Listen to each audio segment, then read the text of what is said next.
behalf of КМОП, Social Action and Innovation Center, I'm delighted to welcome you to today's virtual Citizens Assembly on Housing in Europe, organized within the framework of the Multipod project.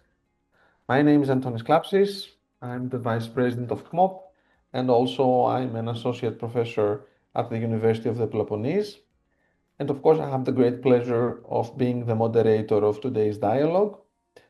As you all know, housing is at the heart of our lives. It is one of the most important aspects of the daily life of every citizen. It determines much more than where we sleep. It shapes where we work, how we raise our families, and even whether we feel safe and connected to our communities. A home is not just a physical space, it's the foundation of dignity, security, and belonging. Yet across Europe, this foundation is becoming increasingly fragile. As you know, in many cities, rents are rising faster than wages, forcing young people and low-income families out of their neighborhoods. Home ownership, which was once a realistic dream, is now slipping out of reach for large parts of the middle class. And in some regions, even whole generations now face the prospect of permanent housing precarity. Meanwhile, short-term rentals and speculative investments are reshaping urban landscape. Apartments once meant for residents become commodities for profit, and local communities are hollowed out.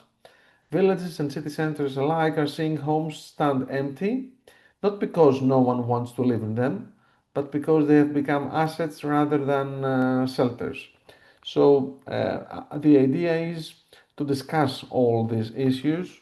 As we come together today, we have to go beyond describing the problem. We should look closely at what works, learn from each other's experience, and imagine how Europe, our communities, our cities can once again make housing a cornerstone of fairness and opportunity. The Citizens Assembly brings together people from different backgrounds and experiences across Europe, and this is what makes it really exceptional and quite interesting. The idea is that we will exchange our views, learn from experts, and co-create recommendations that can make Europe's housing systems fairer and more sustainable. We will divide today's meeting in two parts. During the first part of this meeting, we will have the honor of hearing from 6 housing experts. And afterwards, in the second part of this meeting, you will all have to work in small groups to deliberate with the help of dedicated facilitators and propose your own recommendations, which will later be shared and voted on through the Decidim platform. So the idea is that you will not only be passive listeners to what we have to say, but you will also become active co-participants in shaping policy proposals and in describing not only the problem itself, but also the possible solutions related to these problems. Since the time framework is quite pressing, I think it's high time to begin with our expert panel. I would like to warmly thank every one of you for your time and your precious input. And I will briefly introduce each of the speakers and invite each one of them to respond to a guiding question drawn from their area of expertise. We have only 30 minutes available, so the questions will be brief, and I hope that the answers will be equally brief, but equally interesting in their content. First, I would like to welcome Mr. Michalis Voudis. Mr. Voudis is the director of the Heinrich Bell Stiftung, which is based in Thessaloniki. So he's the head of the Thessaloniki office of Heinrich Bell Stiftung, a reputable German institution. Mr. Voudis, judging from your experience, what do you think can municipalities and local governments do to tackle housing challenges on the ground? And how can they support community-led initiatives in this effort? Thanks a lot for the invitation. It's a joy to be part of this initiative. Coming to your question, first I want to make a disclaimer about the Greek case because I know it's a European assembly, but if we're talking about Greece, because Greece is indeed the special case in the European context, then the prerequisite to discuss about possible solution is that local authorities should actually have the competences that allow them to intervene and tackle housing challenges in some of the ways I'm going to mention. And the same goes for the legislative and the financial framework for community-led initiatives that enables them to actually develop their housing solutions. There are still major gaps in the Greek case. But nevertheless, there is rich international experience that shows what kind of actions can be taken locally by municipalities. And in the points I'm going to mention, I will be also use some examples that are featured in the joint work of the Heinrich Böll Foundation and Eurocities. I can also share happily the link with you in the chat afterwards. So the first point is that apart from the obvious solution for providing municipal housing, there are other ways in which municipalities can contribute to a more balanced and affordable housing market. And this is essential as housing markets are typically local markets. This means that they have different characteristics. Therefore, place-based approaches are key. So it's not a one-size-fits-all necessarily at a nationwide level. So what this can include, for instance, one can mention reform of zoning and land use rules that influence the kind of housing that should be available in certain areas. Another solution would be the use of public land for affordable housing that makes room for other solutions, as for instance, community land trust. Incentives or even, let's say, forced action towards private developers to deliver a certain percentage of social housing units and or other public services when it comes to kickstarting a project, for instance, kindergartens and so on. This is a quite common practice in Brussels, for instance, but also in other contexts like the French one. Another point would be to the provision of housing with supportive services for certain population groups like the elderly, for instance. There is a recent very inspiring scheme implemented by the municipality of Barcelona. This is one of the examples in the publication I mentioned. The city of Gothenburg in Sweden shows how municipality can intervene at district level. This is another a very important aspect, how you go beyond the housing, how you go beyond the household, beyond the building level, but to the neighborhood level, how you can revitalize a whole neighborhood, and while not making room for gentrification. So how you intervene, how you make living conditions better, but also making sure that you don't leave people behind. This can be, for instance, combination of refurbishment of housing units, public infrastructure, but also interventions in things like improvement of lighting conditions in public spaces. You mentioned in your introduction, and I want to follow up on this, the difference between rural areas and cities. In the rural areas, there are other things that should be taken into consideration. For instance, in many places, including like the shrinking rural areas in Greece, there are many vacant housing units. In that case, certain actions need to be taken, either adaptation of them to be used for the people who actually live in these areas or who could come to reside in these areas, or even demolition. I mean, this is a quite common practice in, for instance, let's say in parts of former Eastern Germany. My final point is the, let's say, community-led initiatives. Most of the points are already made, create a favorable environment in which these initiatives can actually flourish. But furthermore, it is important for municipalities to support them in other ways, for example, by providing financial support, by fostering partnerships with them, or by even more so involving them, involving the wider community in the decision-making process around housing. And last but not least, by facilitating also technical assistance, for example, overcoming regulatory barriers that exist. And this is because, I mean, cooperative, collaborative, community-led housing, it doesn't really matter what you call it, but it's a really valuable alternative it's a complementary solution to a wider set of interventions that can actually make sure that the housing markets do not leave people behind, and most importantly, they can bring a wider social and environmental positive impact, especially if these are combined with intervention of same values in other aspects. Let's say, for instance, if they're combined with energy communities. In that way, these initiatives can indeed be key allies for cities in their struggle to bring their socio-ecological transformation into motion, and this is why they must be supported. Thanks a lot. Thank you very much, Mr. Woudis, for your very insightful contribution and for giving us this, I would say, panorama of different factors which define the whole problem and which will also maybe bring us to some conclusions concerning to highlighting the solutions. I will now give the floor to Mr. Ilias Nikolaidis. Mr. Nikolaidis is the content editor at Dianeosis Research and Policy Institute.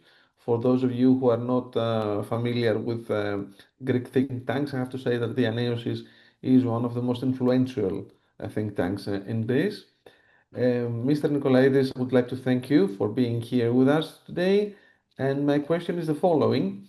What broader long-term strategies can make housing systems in Europe fairer and more sustainable in a way of balancing between economic and social needs?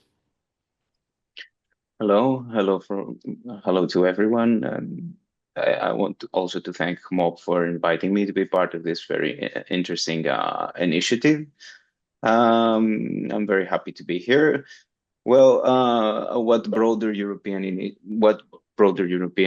fields of policy we could discuss? Well, as you mentioned and as Michalis mentioned before me, the housing market is very much defined by geography. So perhaps there are certain areas that it's not the same for every country.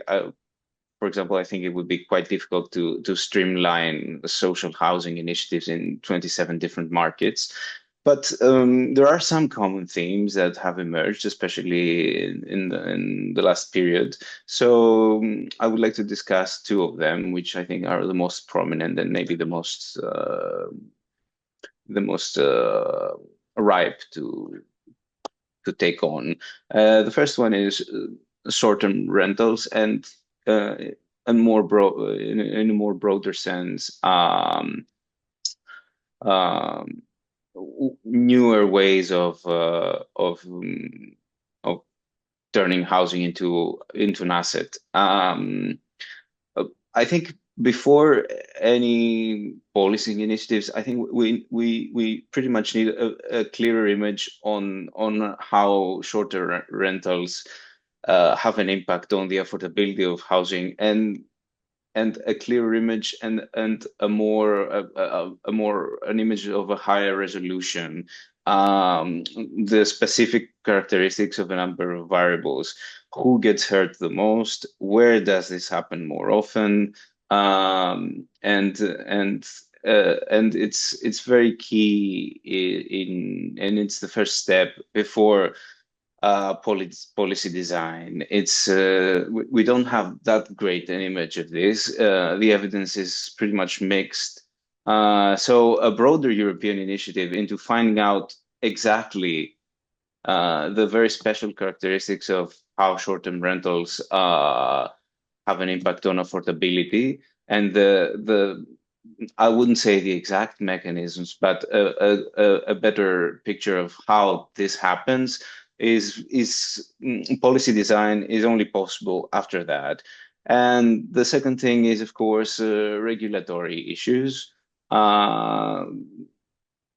We need to protect affordability. We need to have a functioning market, and it's not always easy to find an equilibrium there. So that would be my main remarks on this. And the second area would be the energy efficiency of buildings. There is very many things to do there on a European level.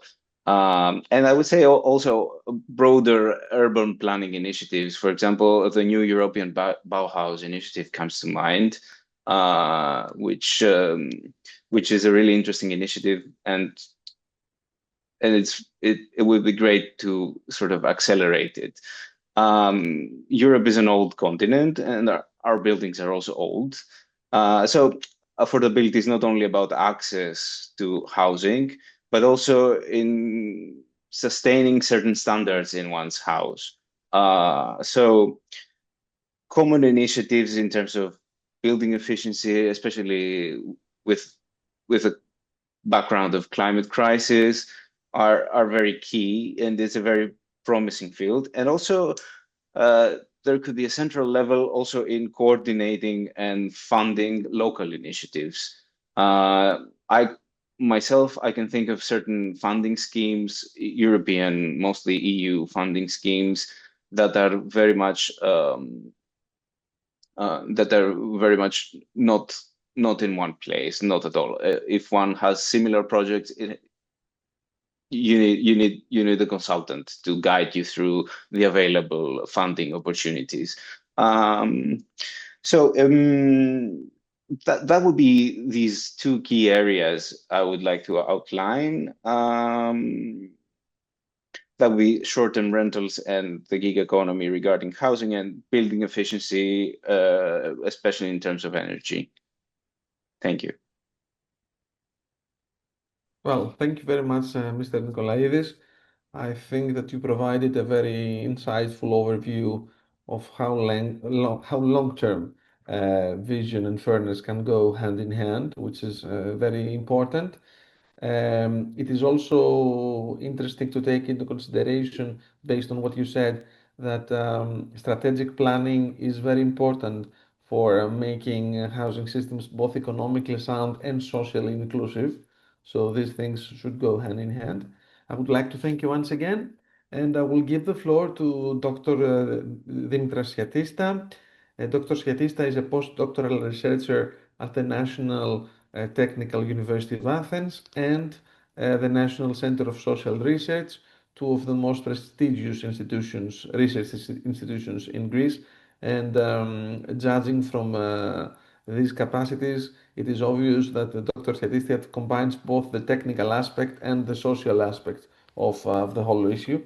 So, Dr. Siatista, after thanking you once again, I would like to ask you, how do you think that housing policy balance urgent market measures such as rent controls or limits on short-term rentals with long-term goals like expanding social housing and protecting housing as a right?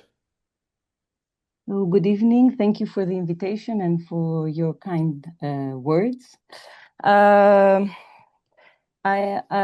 direct answer to your question would be that we need political will, we need long-term commitment, we need social consent, and we need active citizens who claim and enact their rights. That would be a very short, more political. Most importantly, we need a new housing paradigm based on a shared understanding of housing as a right and as a vital social infrastructure, as it has already been mentioned, rather than the current contradictory approach that treats housing as an investment opportunity in the free market, while at the same time trying to support housing access with state policies and public resources. And we all know that this approach contributes to the increasing housing precarization, dispossession, and inequalities that we are witnessing, and they're growing. 3 points to take into account, important in terms of housing. Housing policy requires a long-term horizon that extends beyond electoral cycles, and this is a weak issue. The built environment is highly inert. The housing stock, ownership patterns, the scale of public investment needed are all factors that determine what we can do at each given moment, but that doesn't mean that we cannot change it. A second point is that housing is a complex and cross-sectoral field. It involves economic policy, social welfare, finance, land use, urban planning. And to deal with that, we need to create a robust, dedicated and specialized public and societal institutions. And I say create because I'm from Greece where there's none yet. But we also need to enforce and give back power to these institutions where they exist, because there is an imbalance of power. The third point is that effective housing policy must address this fundamental contradiction that you also mentioned of a housing market, of housing in a market economy. Housing has inherently this contradiction. It is a commodity. Is it an asset of accumulation of wealth? But at the same time is a basic human need. And this inevitably will require confrontation with vested interests and will require the change of deeply rooted perceptions and aspirations. So to return to your question, as you mentioned, we need, let's say, to adopt layered and mixed housing strategies that combine a mixture of policy, locally adapted, of course, measures that both attempt for immediate relief, but at the same time envision long-term future structural changes. And to close with some examples, in the short terms, market control and limits on speculative practices, as we witnessed, for example, during the pandemic, not to go far, can protect people from displacement and insecurity. In the short term, housing subsidies and grants are important, but in the long run, they, let's say, they reproduce the speculative logic of the market rather than lead to more structural change. In the medium term, the goal should be to mobilize and make a better use of the existing housing stock. It has been already mentioned. In Greece, as in many countries, we have an abundance of build environment, of build stock. But we miss, let's say, fair access and fair redistribution or distribution. So adaptive reuse of vacant buildings, incentives for long-term social rentals, or even prohibition of non-housing uses like touristic lettings of housing are strategies towards this better use. And finally, in the long term, we need to gradually create and enlarge a permanently affordable non-profit, public or cooperative community housing stock outside of the market as a main pillar. And in a country like Greece with zero social housing, as has been mentioned, this means that all public and societal resources have to be preserved against privatization and commodification. Public land must remain public, and public resources must prioritize public interest and common good. So this would be some insights from my side. Thank you very much, Dr. Schiatista. I think you made a very strong point about the need for real political will if we want to go beyond temporary fixes. And I think it is also important to stress out once again what you mentioned about the need for a new housing paradigm. I think it's a call to rethink the system itself and not just to adjust the margins. And I would like warmly to thank you about this insightful contribution. I will now give the floor to our next expert, to our next speaker, who is Dr. Maria Karagianni. Dr. Karagianni is an expert at the Major Development Agency Thessaloniki, which is a social rental agency, as far as I know, in charge of designing social and affordable housing strategy. Dr. Karagianni, I suppose that you can give us a more insightful contribution on the practical side of the whole issue.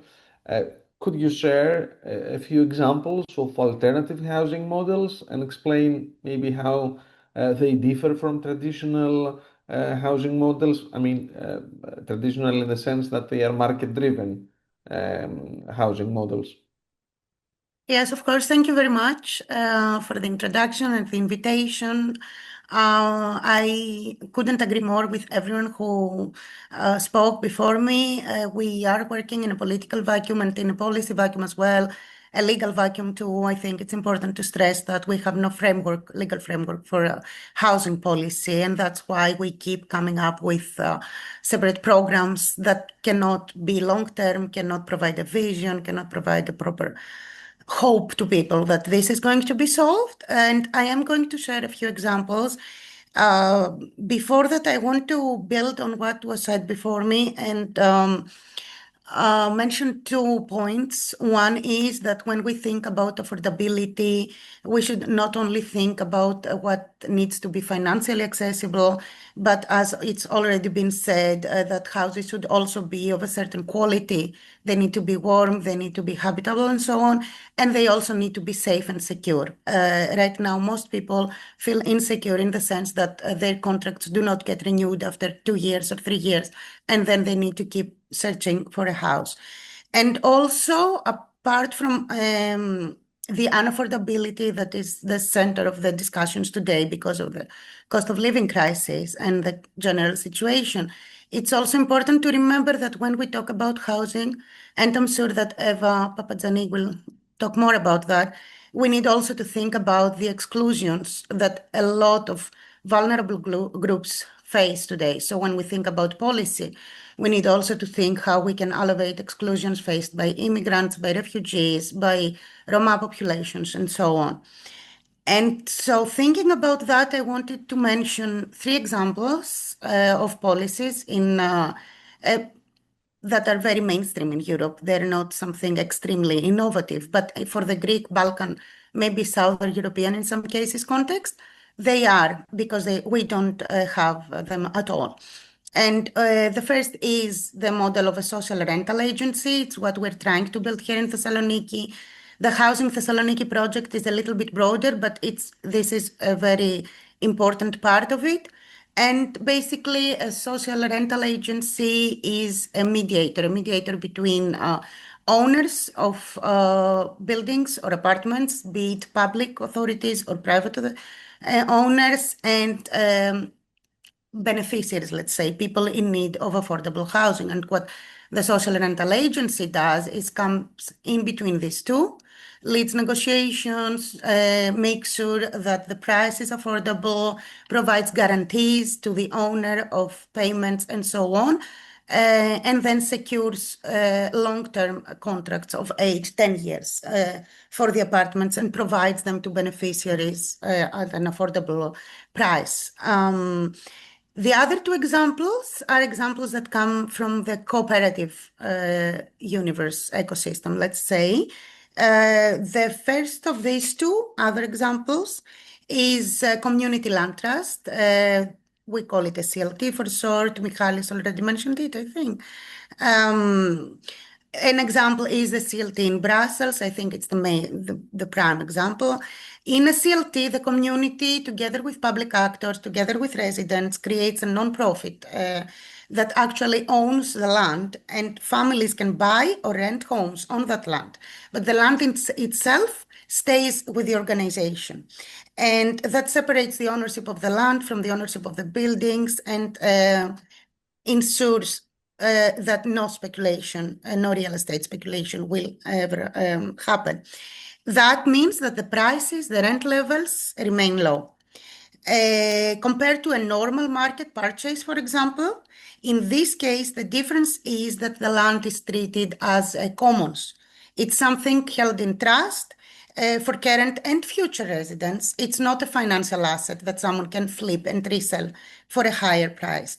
And the other important thing that answers to the exclusions issue that I mentioned before is democratic decision-making in all cooperatives, in the case of CLTs too, where residents, the local community, public interest representatives, and so on participate in all decisions regarding the CLT.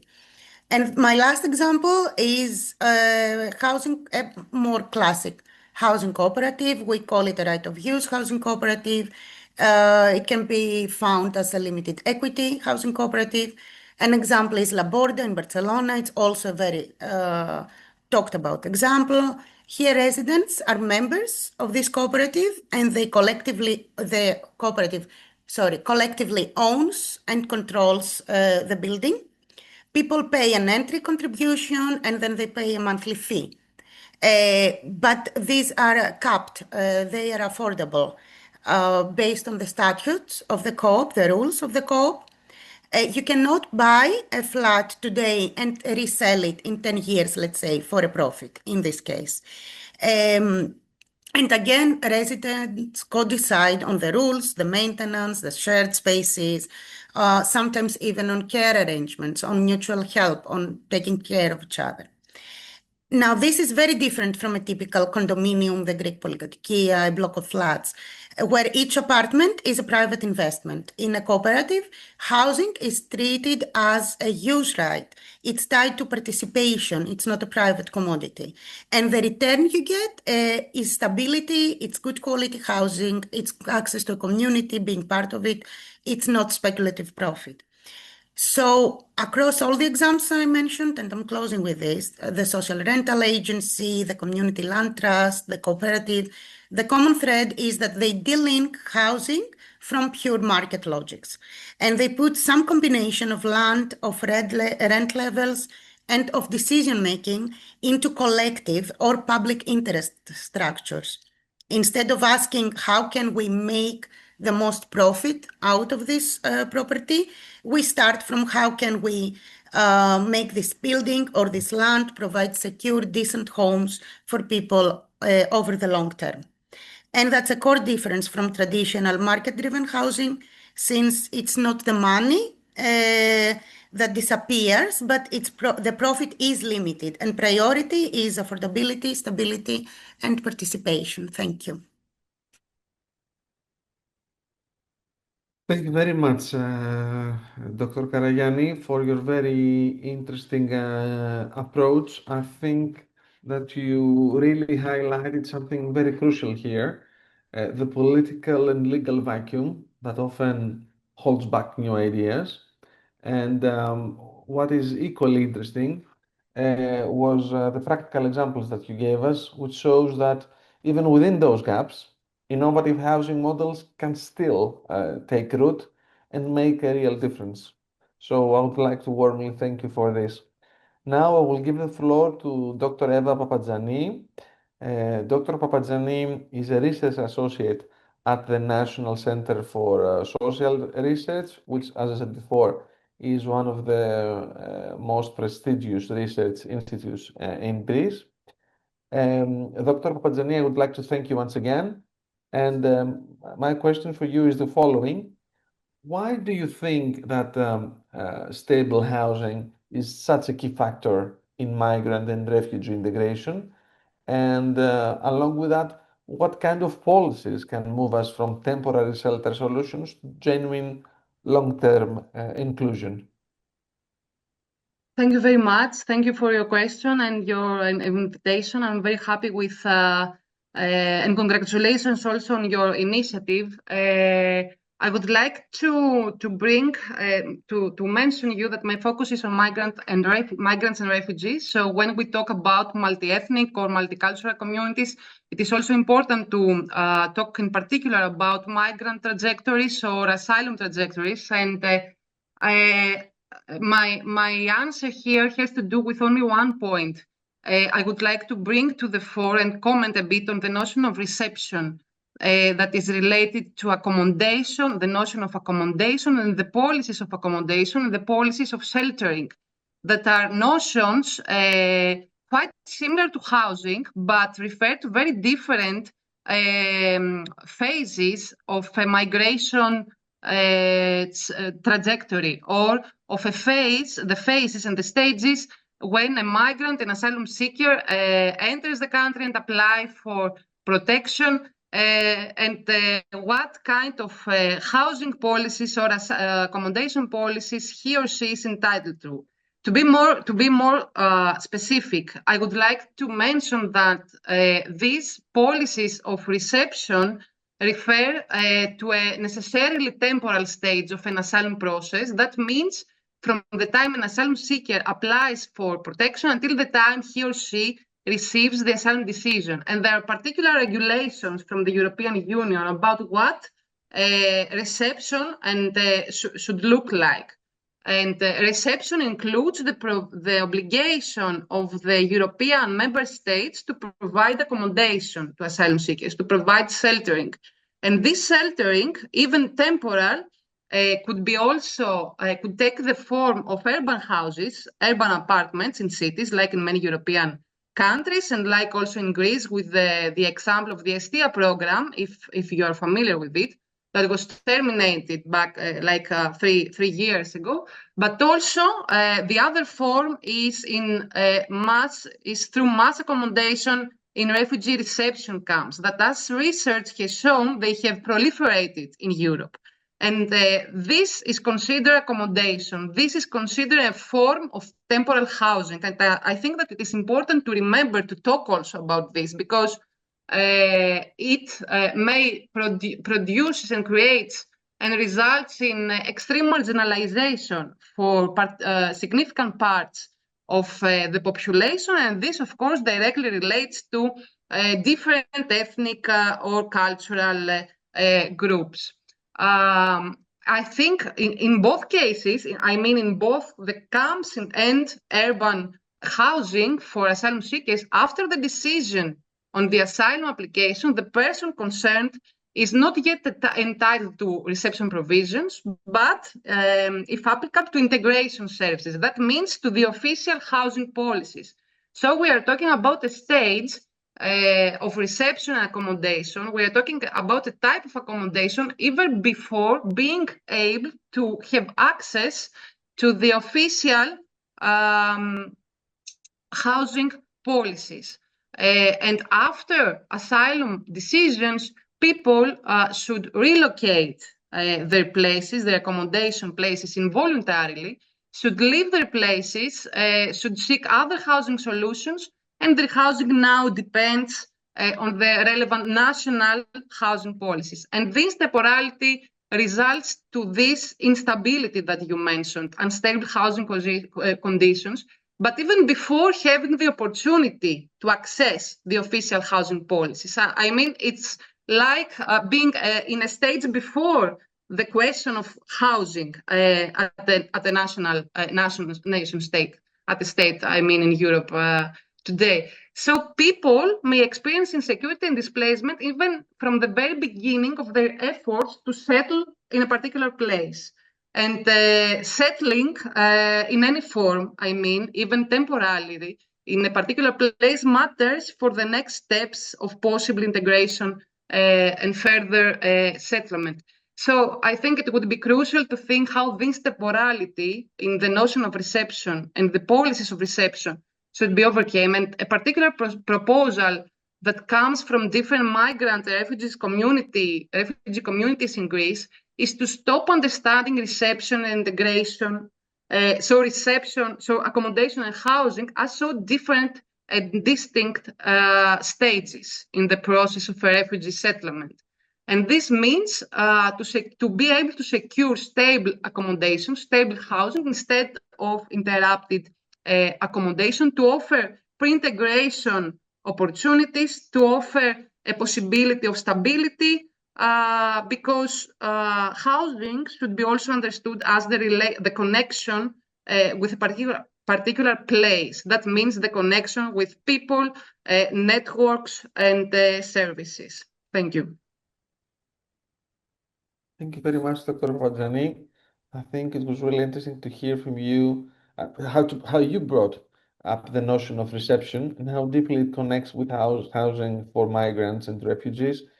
And I think it is quite obvious from what you mentioned that dealing with migration and asylum seekers isn't just about providing shelter. It is a much more complex process that touches on inclusion, stability, long-term belonging, all these aspects that you clearly highlight. Thank you once again. Last but not least, I will give the floor to Dr. Angeliki Mitropoulou. Dr. Mitropoulou is a research associate at ENA Institute for Alternative Policies. Dr. Mitropoulou, I would like once again to thank you for your participation. And I think it's about time to focus on another issue which is related with housing and housing problems and housing policies, etc., which is tourism, especially for a country like Greece, which is pretty much based on its tourist economy. Well, tourism in countries like Greece indeed brings income and jobs, but can also drive up rents and displace residents. So how do you think that cities can make sure that tourism revenues and investments, actually benefit local communities? Hello, thank you very much for hosting this wonderful and very useful event, and thank you for having me. All colleagues previously have enlightened us with different aspects of the same actually very, very important issue. Let me start from what we've seen in Greece and across Europe.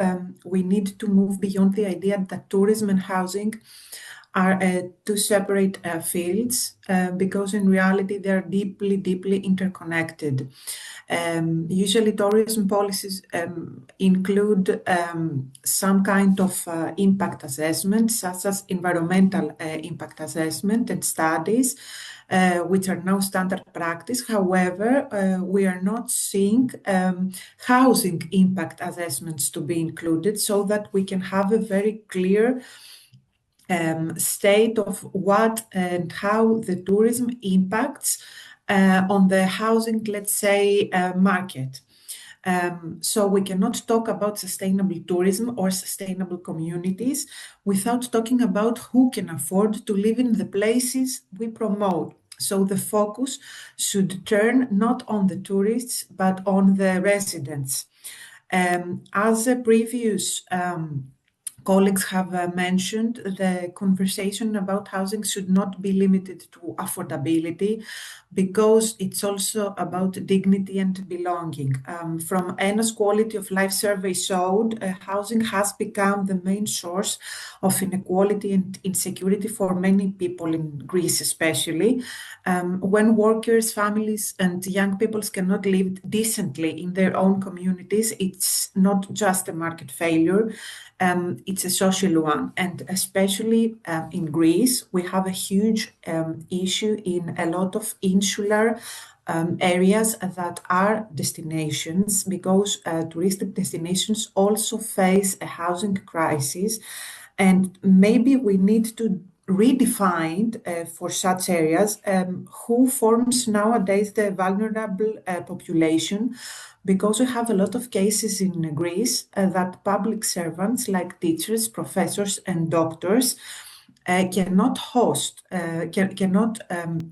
go to destinations and islands and live there apart from 3 or 4 months in the winter, because then they are excluded from living in houses because the owners wants to provide those houses to provide them to tourists. So all residents are only temporary for some months, so people do not choose to go to insular areas because they have nowhere to live, or the rents are so expensive that go beyond their paycheck. So we need more balanced systems, to turn to your questions, of redistribution, because tourism generates values. We love to hate tourism the past few years in Greece because it generates a lot of income, but at the same time we have started seeing a lot of impact that it is a bit questionable. The value must be shared fairly. Cities and islands, especially for cases like Greece, could earmark part of the tourism taxes or visitor fees to directly fund affordable housing or local infrastructure. Because otherwise the so-called invisible burden, the strain of water, energy and waste systems keeps falling on residents, because it's not only housing per se, but also all the other sources that go together with housing. The focus should be on people, the residents, not on buildings. So protecting essential workers' access to housing, as we said before, teachers, nurses, even hotel staff. It's not only a social obligation, but also an economic necessity. Without them, communities and tourism economies alike cannot function.